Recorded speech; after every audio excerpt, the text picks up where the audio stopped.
அனைவருக்கும் வணக்கம். இன்னைக்கு தாவேகா தலைவர் விஜய் அவர்கள் பார்த்தீங்கன்னா எஸ்ஐஆர் தொடர்பாக ஒரு காணொளி வெளியிட்டிருக்கார். அது மட்டும் இல்லாமல் ஒரு லெட்டர் ஒன்று எழுதியிருக்காப்புலங்க. இந்த ரெண்டையும் பற்றி தான் நம்ம இந்த காணொலியில் பார்க்க போகிறோம். அவர் வெளியிட்டிருக்கிற காணொலியில் பார்த்தீங்கன்னா இந்த எஸ்ஐஆரை இம்ப்ளிமெண்ட் பண்ணுறதன் மூலியமாக என்னென்ன சிக்கல்லாம் இருக்குது அப்படின்றதெல்லாம் பேசியிருக்காப்புல. இதில் என்ன பண்ணிட்டாப்புல இடையில அப்படின்னு பார்த்தீங்கன்னா திடீர்னு இருந்தால திமுகவை பற்றி பேசுகிறார். சம்பந்தமே இல்லாமல் எஸ்ஐஆர் பற்றி பேசக்கூடிய ஒரு காணொலியில் திமுகவை பற்றி பேசுகிறார். ஏற்கனவே நம்ம பார்த்துருப்போம், எஸ்ஐஆர் பற்றி ஒரு அறிக்கை விட்டிருந்தார் பாஜகவை கண்டிச்சு. அதில் பாஜகன்ற பேர் 2 தடவை தான் வந்திருக்கு, திமுகன்ற பேர் 8 தடவை வந்துருந்துச்சு. இதை நம்ம நோட் பண்ணியிருப்போம். இப்போ பாருங்கள், எஸ்ஐஆரை கண்டிச்சு ஒரு 9 நிமிட காணொளி. அந்த காணொலியிலையும் திமுகவை பேசாமல் அவரால் இருக்கவே முடியல. அந்த காணொலியில் என்ன பேசியிருக்கார் அப்படின்றத லைட்டாக பார்ப்போம். இப்போ புதுசாக சில கம்ப்ளைண்ட்ஸ்லாம் வர ஆரம்பிக்குது. அது என்னென்னா முக்கியமாக நம்மளுடைய டிவிகே தோழர்களுக்கு அந்த ஃபார்ம் கிடைக்க மாட்டேங்குது, கொடுக்க மாட்டேன்றாங்க அப்படின்ற சில கம்ப்ளைண்ட்ஸ். இது யார் பண்ணுறாங்க அப்படின்றது நான் தான் சொல்லி தெரிய வேணும்னு ஒன்றும் அவசியம் இல்லை. உங்களுக்கு இப்போ இருக்கிற ஆட்சியாளர்கள், அவங்களுக்கு கைப்பாவையாக இருக்கக்கூடிய சில பேர் இதை செய்ய ஸ்டார்ட் பண்ணியிருக்கிறாங்க. அதனால் மைடியர் வர்ச்சுவல் வாரியர்ஸ், இதை சாதாரணமாக எடுத்துக்காதீங்க. இது எல்லாருக்குமே அந்த ஃபார்ம் போய் ரீச் ஆகணும். இதில் ரொம்ப உறுதியாக இருங்க. அதையும் மீறி உங்களுக்கு அந்த ஃபார்ம் கிடைக்கலன்னா இருக்கவே இருக்கும் ஆன்லைன். தேர்தல் ஆணையம் அந்த வெப்சைட்டில் போய் அந்த ஃபார்மை டவுன்லோட் பண்ணி நீங்கள் ஃபில்அப் பண்ணி சப்மிட் பண்ணலாம் உங்கள் வீட்டு. விஜய் அவர்கள் இப்போ பேசினதை நீங்களே கேட்டிருப்பீங்க. என்ன சொல்கிறாரு, தாவேகா கட்சிக்காரங்களுக்கு இவருடைய இந்த ஃபேன் பேஸ், இந்த ரசிக குஞ்சுகளுக்கெல்லாம் இந்த ஃபார்ம் திமுக காரங்க கிடைக்க விடாமல் பண்ணுறாங்களாம். இது ஆட்சியாளர்களுடைய கைப்பாவையாக இருக்கக்கூடிய நபர்கள் இதை செய்கிறாங்க அப்படின்னு சொல்கிறாப்புல. இல்லை, எனக்கு ஒன்றும் புரியல. இவரே தான் அதே வீடியோவில் திரும்ப சொல்கிறாப்புல, அப்படி நமக்கு கிடைக்கலனா இருக்கவே இருக்குது ஆன்லைனில் ஃபார்ம், ஆன்லைனில் அந்த ஃபார்மை ஃபில் பண்ணுங்கள் அப்படின்றார். ஆன்லைனில் ஃபார்ம் இருக்கிறப்போ ஆஃப்லைனில் யாராவது இந்த மாதிரி தராமல் இருக்காங்க, ஃபார்ம் தராமல் இருக்காங்க அப்படின்றதெல்லாம் அப்போ ஒரு பிரச்சனையாக இருக்கணுமா? முதல்ல அப்படி எங்கே நடந்துச்சு? சும்மா எதையாவது ஒன்று சொல்லி திமுக நம்மளை எதிர்க்கிறாங்க அப்படின்ற ஒரு பிம்பத்தை இங்கே கட்டமைச்சிக்கிட்டே இருக்கணும். எல்லாரையும் அப்படி நம்ப வைக்கணும். அதுக்கு முயற்சி பண்ணிக்கிட்டே இருக்காப்புல. பேசக்கூடிய விஷயம் எதுவாக இருந்தாலுமே அதில் திமுகவை இழுக்காமல் இவரால் இருக்கவே முடியாது. இது ஏதோ ஒரு கைண்ட் ஆஃப் வியாதின்னு நினைக்கிறேன். இந்த வியாதியை குணப்படுத்தவே முடியாதுன்னு நினைக்கிறேன். அண்ட் ரொம்ப முக்கியமாக நம்ம ஜென்சி கிட்ஸ், நம்ம ஃபஸ்ட் டைம் ஓட்டர்ஸ், நம்ம புது வாக்காளர்கள், நம்ம நண்பா நண்பிகள், அவங்க ரொம்ப கேர்ஃபுல்லாக இருக்கணும். நான் ஆல்ரெடி சொன்ன மாதிரி உங்களுக்கான ஃபார்ம், அந்த ஃபார்ம் நம்பர் 6, அதை கரெக்டான டீட்டெயில்ஸோட கரெக்டான உங்கள் டாக்குமெண்ட்ஸை வச்சு அதை சப்மிட் பண்ணுங்கள். ஏன்னா வரப்போகிற தேர்தலில் நீங்கள் தான், அந்த ஜென்சி வாக்காளர்கள் தான் மிக முக்கியமான ஒரு ஃபோர்ஸ் அப்படின்றது எல்லாருக்குமே தெரிஞ்ச ஒரு விஷயம்.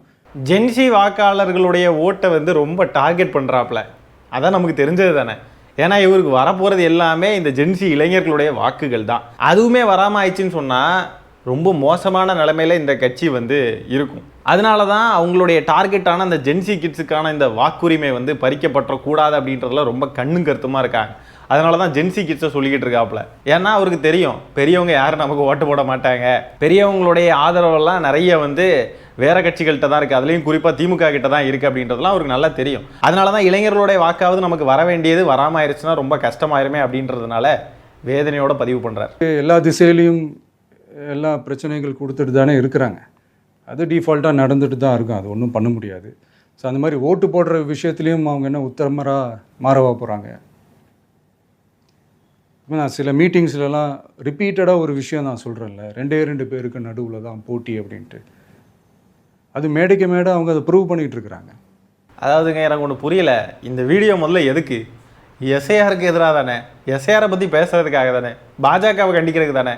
பாஜக பற்றின வார்த்தையும் இல்லை, பாஜகவை பற்றி பேசுகிறதும் இல்லை, பாஜக பற்றி எதுவுமே இல்லை. இந்த வீடியோவில் குப்பை மாதிரி இருக்குது இந்த வீடியோ. எதுக்குன்னே தெரில.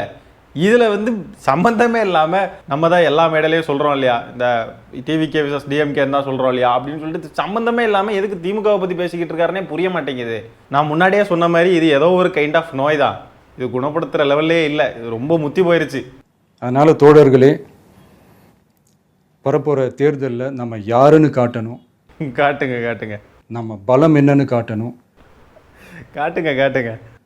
அதுக்காக அந்த பலமான அந்த பவர்ஃபுல்லான ஆயுதத்தை நம்ம கையில் எடுக்கணும். அந்த ஆயுதம் வேறு எதுவுமே இல்லை, ஓட்டு, வாக்கு, ஜனநாயகம்.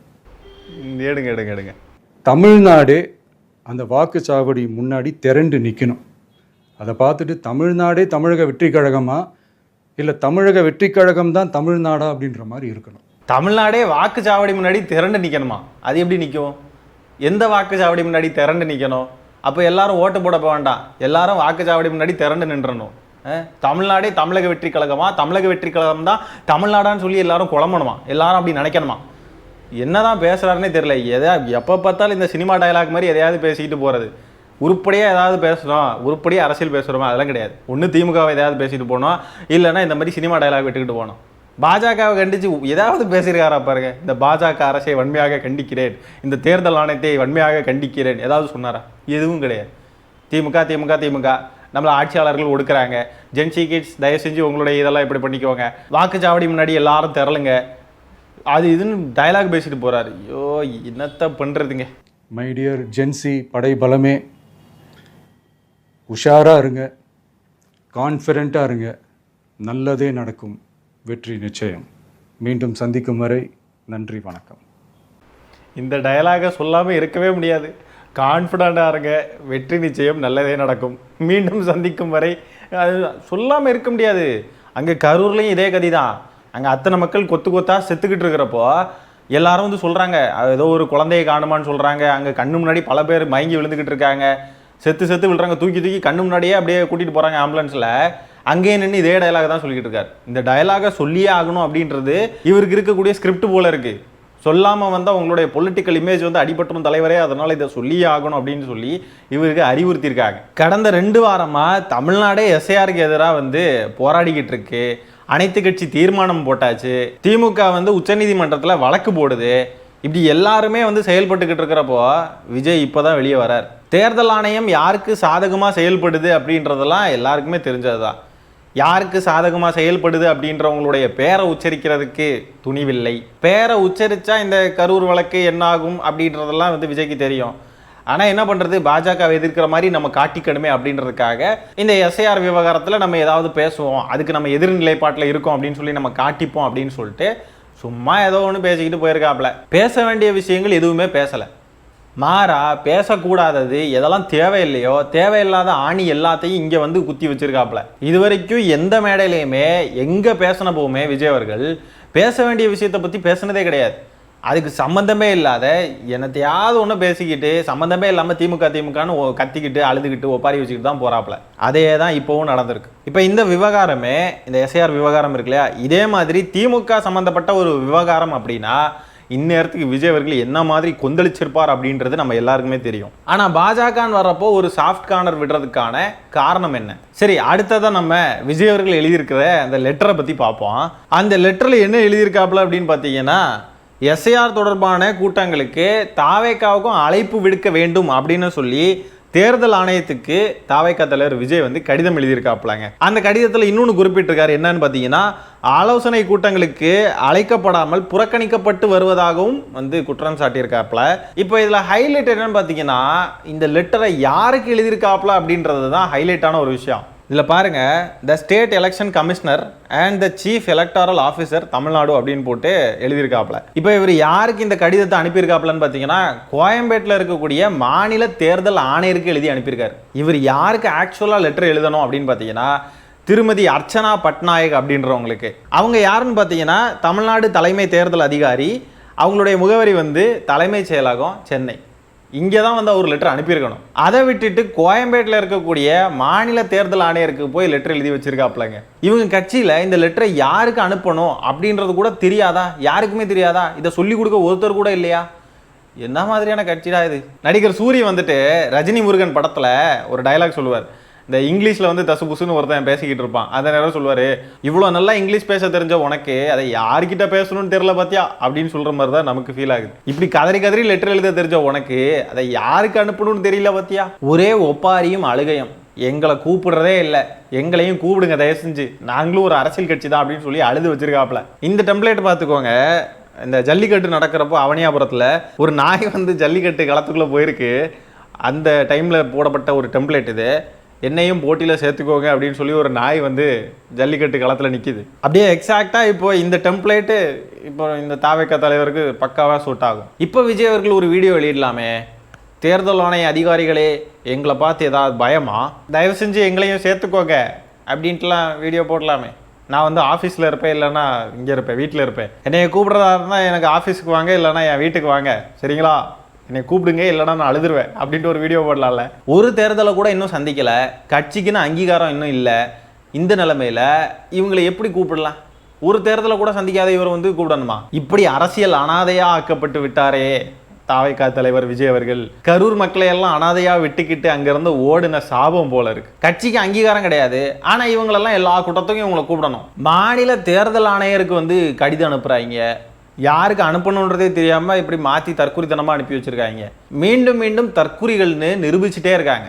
தலைவன் முதல் தொண்டன் வரைக்கும் அத்தனை பேருமே. கட்சிக்கு அங்கீகாரம் அப்படின்றது அழுது அடம்பிடிச்சு பெறுறது கிடையாது. உழைப்பாலும் உண்மையாலும் வென்றெடுப்பது தான் கட்சிக்குன்னு ஒரு அங்கீகாரம் பெறுறது.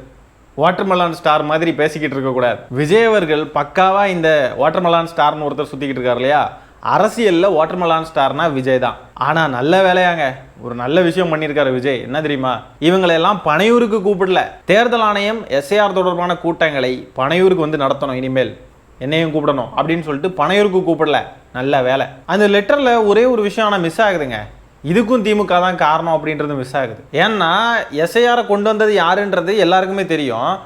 எஸ்ஐஆர் சம்மந்தப்பட்டு ஒரு வீடியோ போடுறாரு, அந்த வீடியோவில் திமுகவை பற்றி பேசிக்கிட்டு இருக்காரு. ஆனால் எங்களையும் கூப்பிடுங்க அப்படின்னு சொல்லி கெஞ்சி கூத்தாடி ஒரு லெட்டர் எழுதியிருக்காப்புல. அந்த லெட்டரில் திமுக தான் இதுக்கு காரணம்னு சொல்லி போடலை. ஒருவேளை இப்படி இருக்குங்க, மக்களுக்குன்னு சொல்லி அறிக்கையாக வெளியிட்டு இருந்தாப்புல அப்படின்னு சொன்னால் அதில் திமுக தான் இதுக்கு காரணம்னு போட்டிருப்பார். திமுக தான் ஏதோ பண்ணிட்டாங்க, ஏதோ சதி பண்ணிட்டாங்க. எஸ்ஐஆர் தொடர்பான கூட்டங்களுக்கு எங்களை அழைக்கக்கூடாது அப்படின்றதுக்காக ஏதோ பண்ணியிருக்காங்க அப்படின்னு சொல்லிட்டு கிறுக்குத்தனமாக ஏதாவது உளறி வச்சிருப்பார். இதை ஒரு லெட்டராக ஒரு தனி நபருக்கு அனுப்பணும் அப்படின்றதுக்காக எழுதினதுனால தான் இந்த விஷயம் இடம்பெறவில்லை. ஆக மொத்தம் உருப்படியாக அரசியல் பண்ணுற நோக்கம் விஜய் அவர்களுக்கு இல்லை. இந்த எஸ்ஐஆர் விவகாரத்தில் யாரை கண்டிக்கணும், நம்ம என்ன பண்ணணும், போராட்டங்கள் நடத்தணும், இந்த எஸ்ஐஆருக்கு எதிராக என்னென்ன மாதிரியான அரசியல் செயல்பாடுகள்லாம் நம்ம முன்னெடுக்கணும் அப்படின்றதெல்லாம் தெளிவாக பண்ணுறதை விட்டுட்டு லூசுத்தனமாக திமுகன்னு கத்திக்கிட்டு அழுதுட்டு போயிருக்காப்புல. யாருக்கும் அனுப்ப வேண்டிய லெட்டரை யாருக்கும் அனுப்பி வச்சிருக்காப்புல. மாதிரிலாம் லூசுத்தனமாக அரசியல் பண்ணுறாங்க. இப்படி தற்குறித்தனமாக செய்யக்கூடிய அரசியலும் இங்கே பலிக்காது. வெறுப்பை உமிழ்ந்துக்கிட்டே வெறுப்பு அரசியலை மட்டுமே பண்ணிக்கிட்டு இருக்கக்கூடிய இந்த அரசியலும் இங்கே பலிக்காது. இந்த காணொலியை நான் இதோட என் பண்ணிக்கிறேன். நன்றி, வணக்கம்.